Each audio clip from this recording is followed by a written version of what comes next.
kita membahas liabilities and owners equity ya. Kemarin minggu lalu kita sudah membahas ya mengenai yang namanya aset ya. Tentu saja penyajian atas aset gitu ya. Itu ada perspektif gitu ya, yaitu perspektif penyusun dan juga perspektif auditor. Nah, bagaimana dengan akun aset yang lainnya, yaitu liabilities and juga owners equity ya. Nah, di sini kita lihat ya. Nah, bahwasannya bicara aset ya, bicara liabilities dan juga owners equity gitu ya, maka nanti kita berbicara yang namanya dari sudut pandang proprietary theory. Nah, apa itu proprietary theory gitu ya? Nah, di sini proprietary theory itu adalah suatu teori ya yang berlandaskan pada ide gitu ya. Ide di mana suatu kepemilikan itu adalah suatu pusat perhatian. Nah, ini ya. Jadi proprietary theory itu adalah bicara kepemilikan. Nah, akuntansi gitu ya, itu melakukan kepemilikan itu sebagai suatu hal yang penting ya. Jadi bicara proprietary theory, maka nantinya ada hubungan juga dengan entity theory. Nah, apakah sama gitu ya entity theory dengan proprietary theory? Nah, bicaranya adalah dari sudut kepemilikan. Nah, entity theory berfokus kepada apa ya? Berfokus kepada perhatian perusahaan, ya pusat perhatiannya pada perusahaan. Nah, ini bedanya antara proprietary theory dengan entity. Entity itu bicaranya perusahaan, sedangkan proprietary bicaranya kepemilikan. Ya. Nah, inilah bedanya. Jadi bicara kepemilikan ya, proprietorship gitu ya, itu adalah kekayaan bersih atau kepemilikan bersih dari yang sama jumlahnya dengan modal ya. Jadi proprietorship itu adalah aset dikurangi dengan liabilities. Itulah yang namanya proprietorship gitu ya. Dan tujuan akuntansi itu adalah membedakan ya di mana yang namanya kekayaan bersih pemilik gitu ya, atau kepemilikan bersih pemilik. Nah, sehingga kedudukan laba itu bagaimana hubungannya? Nah, kedudukan laba itu udah jelas ya, menambah kesejahteraan. Kesejahteraan siapa? Kesejahteraan perusahaan atau kesejahteraan pemilik. Nah, karena tadi dua hal berbeda, ya, proprietary dengan entity. Nah, jadi bicara meningkatnya kesejahteraan, maka dalam hal ini termasuk adalah berupa dari yang sumbernya laba operasi dan juga yang sumbernya dari nilai aset bersih. Nah, penyajian akuntansi secara umum di sini berdasarkan pada sudut pandang teori adalah dari sudut pandang dividen, dari sudut pandang gaji, dari sudut pandang ekuitas, dan juga dari sudut pandang konsolidasi akuntansi. Jadi yang namanya sudut pandang keuangan itu dilandasi kepada bukti ya investasi keuangan ya, secara kepemilikan dalam hal ini dapat meningkat yang berasal dari adanya perubahan kesejahteraan kepemilikan, yaitu tadi dari hasil suatu operasi gitu ya. Nah, dalam karakteristik proprietary theory di sini ya, bahwasanya perusahaan itu harus memberikan kecukupan ya, kecukupan atas apa? Ya, kecukupan atas berupa harus adanya perkembangan gitu ya. Harus ada perkembangan yang dengan kata lain harus yang berasal dari kecil lantas bisnis itu tumbuh atau juga berkembang. Ya, dan juga perusahaan itu harus dipisahkan dari pemiliknya, gitu kan? Maka itulah nantinya memunculkan yang namanya PT, gitu ya, perseroan, gitu ya. Jadi perseroan itu memunculkan kepemilikan dan perusahaan itu ada suatu entitas legal yang dalam hal itu kekayaannya dipisahkan. It is own right, gitu ya. Dan juga kepemilikan kepemilikan dalam hal ini yaitu pada manajer gitu ya. Manajer itu akan punya informasi dan manajer itulah nantinya memasok informasi. Dan juga terbatasnya sifatnya relevansi, ya. Nah, sedangkan entitas teori tadi bicaranya adalah bicara hal yang berkaitan dengan perusahaan, maka kecukupan dari sudut pandang proprietary tadi ditunjukkan dari adanya entitas teori yang diformulasikan kepada sesuatu, segala sesuatu itu dipisahkan gitu ya oleh status hukum, ya, atau juga kepemilikan hukum yang terpisah dari yang namanya pemilik, gitu ya.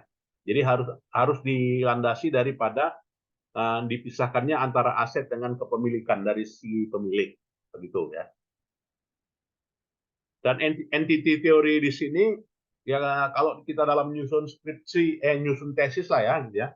Nah, ini entity theory bicaranya adalah bicara profit, bicara kesejahteraan, bicara dividen, wajib masuk ini ya, yang namanya entity theory. Jadi perusahaan dipandang sebagai suatu apa ya, suatu entitas yang terpisah dengan pemiliknya, ya. Jadi sifat terpisahnya dengan pemiliknya itu berupa harus ada yang namanya manajer, dan manajer itu nggak sama dengan pemilik, ya. Owners and manager itu dipisah, ya. Dan dari sudut pandang akuntansi harus ada operasi yang menggerakkannya, ya. Dan juga prinsip akuntansi serta prosedur akuntansi diformulasikan dari sesuatu bentuknya yang namanya kepemilikan, dan diterapkannya yang namanya proprietorship atau juga partnership atau juga non-profit organization, ya. Artinya entitas teori ini bisa di mana-mana diterapin, ya. Bisa di perusahaan nirlaba juga bisa, ya. Dan juga dalam entity teori gitu ya, tujuan akuntansi gitu ya itu adalah menyajikan pertanggungjawaban atau disebut dengan stewardship, ya, atau disebut dengan akuntabilitas. Jadi entitas itu dipandang suatu bagian dari bisnis, ya, itu sendiri, dan juga sifatnya survival, ya, berlangsung secara terus menerus. Kemudian antara pemilik itu berbeda satu sama yang lain. Kemudian laporan kepada pemilik itu disiapkan, ya, disiapkan yang dalam hari ini harus memenuhi kebutuhannya secara legal yang berhubungan satu dengan yang lainnya. Jadi dengan entitas teori ini juga berfokus kepada aset, ya, di mana aset itu adalah sumber daya, ya, yang dikendalikan dari sebuah entitas, ya. Dan juga kewajiban itu adalah apa juga gitu ya, bagian dari yang dipisahkan dari entitas teori. Jadi kalau katanya kewajiban itu ya suatu yang harus ditunaikan, ya, oleh sebuah entitas. Begitu juga laba, ya. Jadi laba meningkat karena apa? Ya karena adanya ini ya penggunaan atas aset gitu ya. Jadi penggunaan atas aset sehingga menimbulkan yang namanya aset bersih dan juga aset yang terhutang dari suatu entitas. Dan kepemilikan itu hanya menghasilkan yang namanya hak yang disebut dengan residual claim. Apa itu residual claim? Yaitu net asset. Apa itu net asset? Yaitu aset dikurangi dengan liabilitas. Itulah disebut dengan hak claim, gitu ya, atau juga residual claim. Nah, ini. Mungkin ada yang mau diskusi, silakan. Ya, kalau kita diskusi boleh. Ya. Baik, kita lanjut ya. Nah, di mana dalam entitas teori antara kepemilikan dan juga antara teori entitas dan juga teori proprietary, ya, itu pada praktiknya, gitu ya, punya dimensi, punya dampak, ya. Nah, entitas teori itu berdampak pada teori akuntansi yang konvensional, ya. Dan semuanya itu tertuang ya pada yang namanya laporan keuangan, ya, atau financial report. Dan juga proprietary theory di sini yang dalam hal ini berkaitan dengan perubahan yang berupa interest charge, ya. Jadi interest charge di situ berupa expense atau juga dividen yang didistribusikan. Dari mana dividen itu berasal? Dividen itu berasal daripada laba, ya. Nah, sehingga liabilitas di sini harus didefinisikan ya oleh IASB ya, International Accounting Standard Board, yang mendefinisikan bahwasanya kewajiban dari sebuah entitas timbul dari peristiwa di masa yang lalu, gitu ya. Dan peristiwa yang di masa yang lalu itu diekspektasikan yang menghasilkan namanya outflow dari sebuah entitas ya, terkait dengan pemanfaatan ekonomi. Ya. Dan present obligation ya atau kewajiban yang ada pada saat ini ya, itu the actual sacrifice ya are yet made. Ya, jadi di situ berupa kewajiban yang harus ada pada saat ini ya. Termasuk di dalamnya adalah bagi pihak lain dan punya konsekuensi hukum ya, legal enforcement liability. Dan juga sesuai ya, sesuai dengan beberapa hal-hal yang lainnya. Jadi itulah semuanya membentuk yang namanya obligation. Nah, bagaimana transaksi yang di masa yang lalu ya, atau past transaction atau peristiwa masa lalu ya. Jadi peristiwa masa lalu itu hanya menyajikan kewajiban ya, terutama kewajibannya yang tercatat ya, dan not future one ya, tidak ada yang di masa yang akan datang, semuanya asalnya masa lalu ya.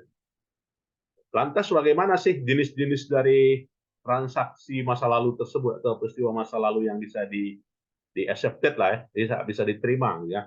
Artinya di sini sangat tergantung pada isi yang tertuang di dalam yang namanya kontrak ya.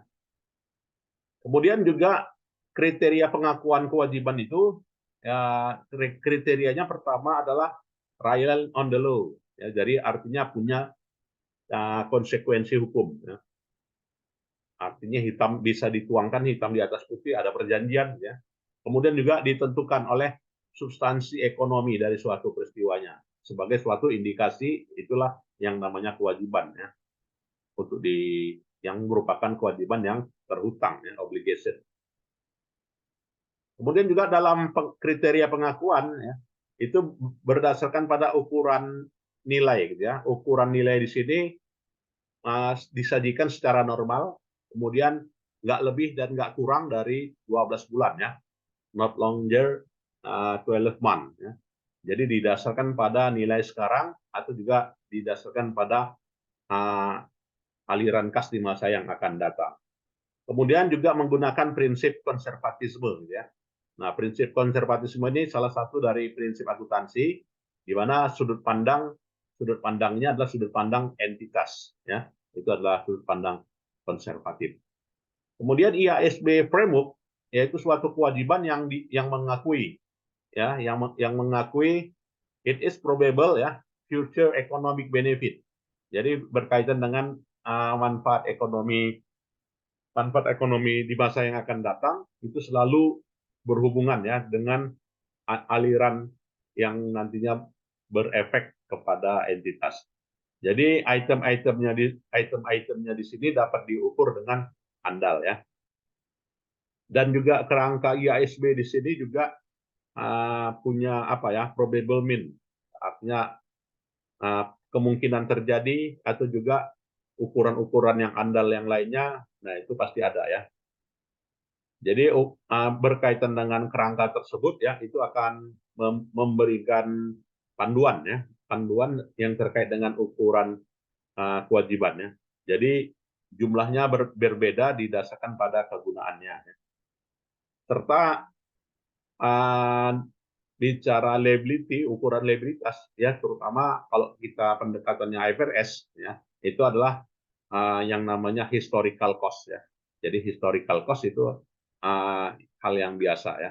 Jadi bicara antara historical cost dengan fair value gitu ya, itu digunakan ya. Kalau yang fair value-nya digunakan dalam transaksi leasing gitu ya, instrumen keuangan ya, atau juga instrumen berdasarkan pembayaran saham serta kombinasi bisnis.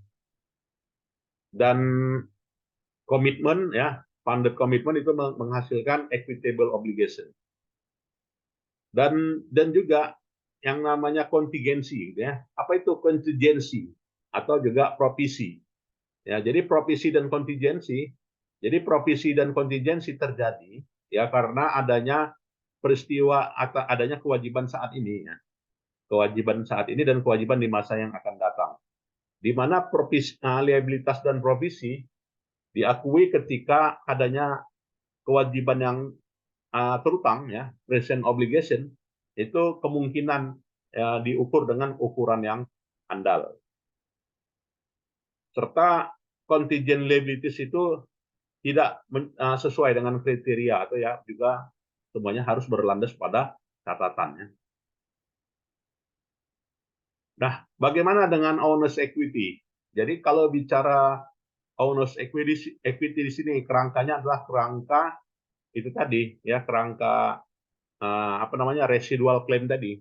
Jadi residual claim itulah sudut pandangnya, di mana berasal daripada aset, ya, setelah dikurangi dengan liabilitas. Itulah yang namanya owner's equity. Jadi owner's equity itu disebut dengan residual claim. Nah, hal-hal yang esensial dari residual yang namanya owner's equity di sini adalah bicara hak, ya, terutama hak pemilik, hak dari partis serta substansi ekonomi, ya, substansi ekonominya. Dan bicara owner's equity nanti berhubungan dengan konsep modal. Nah, jadi bicara konsep modal, dampaknya adalah berkaitan dengan konsekuensi legal, ya, kemudian financial capital, ya, kemudian juga physical capital, ya. Jadi bisa modal uang, bisa modal fisik. Jadi modal itu diukur, ya, dengan ukuran uang, ya, dengan ukuran nominal atau ukuran uang itulah yang menunjukkan sebagai ukuran skala daya beli, gitu ya. Ya, mungkin ada yang mau kita diskusikan, silakan dalam apanya ini. Ya, kemudian klasifikasi ekuitas kepemilikan itu dibatasi kepada kontribusi, ya. Ya, kontribusinya dan juga pendapatan modal, ya. Artinya kalau kita memiliki itu semuanya tergantung dari apa? Ya, tergantung dari besarnya modal, gitu kan. Maka besarnya modal itulah haknya, gitu. Maka dengan kata lain, ya, semuanya dihasilkan dari yang namanya laba ditahan. Jadi tidak seluruh transaksi tersebut bisa dikategorikan sebagai dividen. Ada kalanya diakui sebagai yang namanya laba ditahan. Kemudian juga peluang untuk penyusun standarnya terkait dengan masalah liabilitas ini. Nah, bagi si penyusun standar itu punya apa ya, punya kegiatan lah, ya, atau juga beberapa proyek yang untuk mendefinisikan, ya, untuk mengakui serta untuk mengukurnya, yaitu berdasarkan pada pembahasan antara hutang dengan ekuitas. Nah, jadi antara hutang dengan ekuitas di sini merupakan sudut pandang dari si penyusun standar. Begitu juga terkait dengan employee share, ya. Jadi share based payment, ya, didistribusikan berupa bonus, ya. Employee share ini disebut dengan bonus kepada karyawan, ya. Nah, sedangkan bagi auditor, ya, maka bicara liabilitas di sini nanti bicara dari sudut pandang, ya, bagaimana dampaknya kepada laporan keuangan, gitu ya. Jadi kelengkapan penyajian laporan keuangan didasarkan pada dampaknya ke neraca, ya, serta ke catatan, ya, atas laporan keuangan. Nah, jadi bicara dampaknya ke laporan keuangan, maka nantinya memerlukan, ya, sejauh mana pengakuan ekuitas itu dilandasi pada bukti, ya, dilandasi pada waktu, ya, atau juga pisah batas, cut off. Ya, kemudian juga berdasarkan pada concealment and juga understatement, ya. Jadi ada penyajian yang lebih atau juga penyajian yang kurang. Kemudian bagi si auditor juga memandangnya dari sudut pandang keberlangsungan di masa yang akan datang, ya, atau going concern. Kemudian juga sudut pandang auditor yang lainnya adalah sudut pandang provisi, ya, overstatement. Kemudian sudut pandang yang lainnya adalah sudut pandang ke apa ya, ke rasionalan atau disebut dengan rasionalitas dari penyajian nilai pajar, ya. Nah, jadi inilah yang kita bisa simpulkan, ya, dari topik ini, gitu ya, bahwasanya ada dua teori, ya, yang dijelaskan tadi. Teori apa itu? Yaitu yang namanya entitas teori, entity teori, dan juga proprietorship teori. Nah, itu dari dua hal tadi ya, bicara kewajiban nanti dampaknya pada dua teori tersebut. Ya, antara proprietary and entity theory. Kemudian juga ada definisi ya, definisi yang jelas ya antara keduanya. Kemudian juga ada prinsip pengakuan antara reliabilitas dan juga ekuitas. Kemudian juga punya banyak ukuran ya yang diukur yang berhubungan dengan reliabilitas dan juga ekuitas. Kemudian juga adanya isu ya atau juga peluang ya untuk dibahas ke depannya ya oleh si penyusun standar dan juga isunya bagi auditor ya. Nah, jadi inilah pembahasan kita ya, keywordnya yang dibahas tadi ya, liabilitas, ekuitas gitu ya. Ya isu bagi auditor ya, ekonomi, substansi ekonomi gitu ya, atau juga berdasarkan pengukuran nilai wajar ya. Ya mungkin ada yang mau kita diskusikan, silakan semuanya. Izin bertanya Bapak, Baik. saya mau bertanya, jadi di dalam teori-teori yang telah kita dengar tadi, saya penasaran contoh fisik yang pernah terjadi di ruang lingkup auditor gitu, mungkin Pak bisa dijelaskan gitu. Nah, terus kan Pak, saya pernah dengar itu di berita TV ya, jadi saya nggak bisa screenshot atau apa gitu ya. Jadi seorang camat, dia itu mengkreditkan rumah dinas gitu Pak. Nah Ya. itu gimana pencatatannya sehingga bisa bocor seperti itu. Terus menurut Bapak gimana gitu dengan berita itu gitu? Karena agak aneh juga ya, rumah dinas kok bisa jadi agunan gitu ke bank gitu. Sementara kan itu kan bukan milik pribadi gitu. Makasih Pak. Ya memang berbicara konsep liabilitas di sini nantinya berhubungan dari sisi kepemilikan tadi gitu ya, yaitu berdasarkan pada ini ya, berdasarkan pada ekuitas gitu ya. Nah, jadi di sini kalau isunya bagi auditor gitu ya, itu pasti banyak gitu ya. Banyak ya kalau bicara kewajiban itu mulai dari kapan pengakuan itu diakui. Ya kan kalau di dalam adjustment kita mengenal ya yang namanya konsep deferral dan juga konsep accrual gitu ya. Nah, juga di situ menimbulkan hal itu ya sejauh mana pengakuannya gitu ya dan juga dari sudut pandang kisah batas ya kan kisah batas juga dan juga masalah ukuran waktu ya dan juga keberlangsungan. Jadi dengan kata lain isu bagi auditor ini banyak ya kalau bicaranya adalah berbicara dengan kewajiban dan konsekuensinya ke laporan keuangan ini ya. Kemudian juga bagi apa tadi gitu ya kepemilikan ya. Jadi bicara kewajiban maka nantinya di sini bicara pada pencatatannya tadi ya. Jadi di sini menimbulkan permasalahan juga pada pencatatan. Nah, sejauh mana pencatatan itu berlangsung ya atau juga diterapkan. Jadi ketika pencatatan itu sudah berlangsung bagus gitu ya, maka isu kewajiban tidak akan muncul ya. Tidak akan muncul. Jadi bicaranya adalah berbicara mengenai sistem recording tadi. Jadi recording ada kita bahas tadi ya.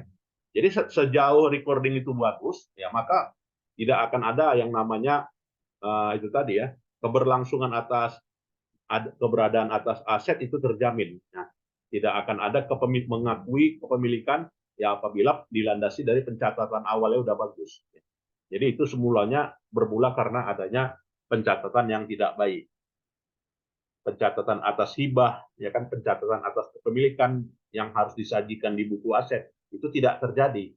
Nah, karena itu tidak terjadi, tidak dilakukan, ya, maka berdampak tadi seperti adanya aset ya dari sisi kepemilikannya bukan dianggap tidak sah ya tidak absah si pemilik, maka ada pengakuan pihak lain ya disebabkan karena itu tadi ya di recordingnya tidak memadai ya atau belum jalan atau tidak dituangkan di dalam buku kepemilikannya buku aset sehingga menimbulkan problematika hal itu saya kira.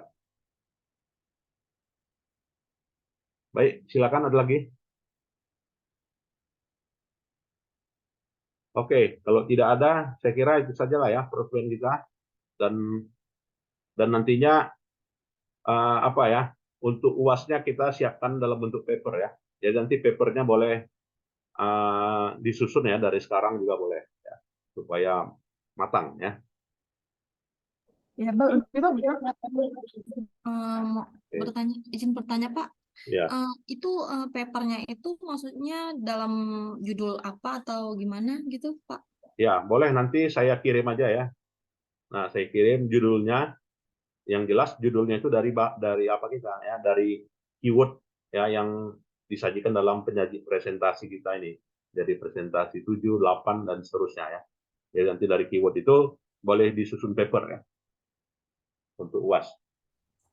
Izin bertanya, Pak. Oke. Nah, mengenai papernya ini, Pak, misalnya tuh isinya seperti apa, Pak? Apakah seperti jurnal ataukah seperti Ya, gimana? seperti jurnal ya.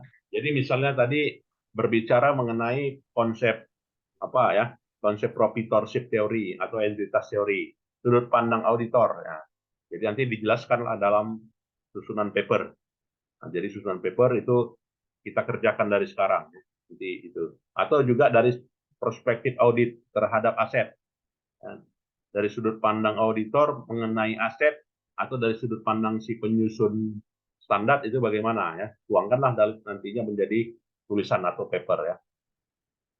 Dan nantinya papernya saya pandu ya untuk ditulis di jurnal ya, sehingga nanti mahasiswa dari luaran perkuliahan ini case project ya, atau juga berdasarkan pada project base, nah itu harus punya luaran kita ya, sesuai dengan apa ya, RPS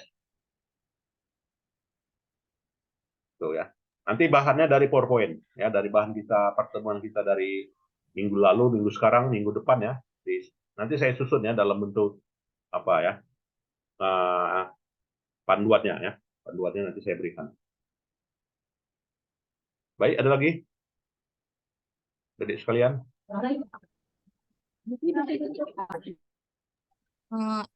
Pak, berarti dengan kata lain paper kali ini itu menjurus ke jurnal yang akan dinaikkan ke ini ya Pak?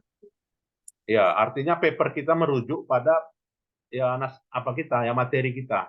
Jadi nanti dituangkan, disusunlah menjadi paper, nanti susunlah sesuai dengan judul yang saya berikan ya. Jadi nanti ada panduannya saya kirim. Bisa dikerjakan dari sekarang ya untuk nantinya dikumpul menjadi UAS ya.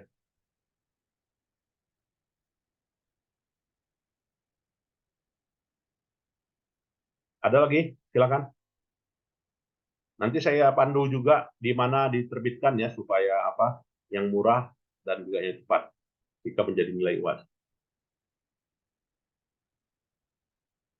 Ada lagi? Baik, kalau tidak ada, saya kira itu sajalah ya sore hari ini.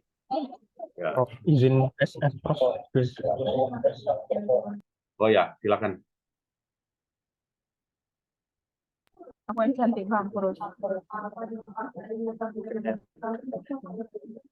Baik, 1, 2, 3.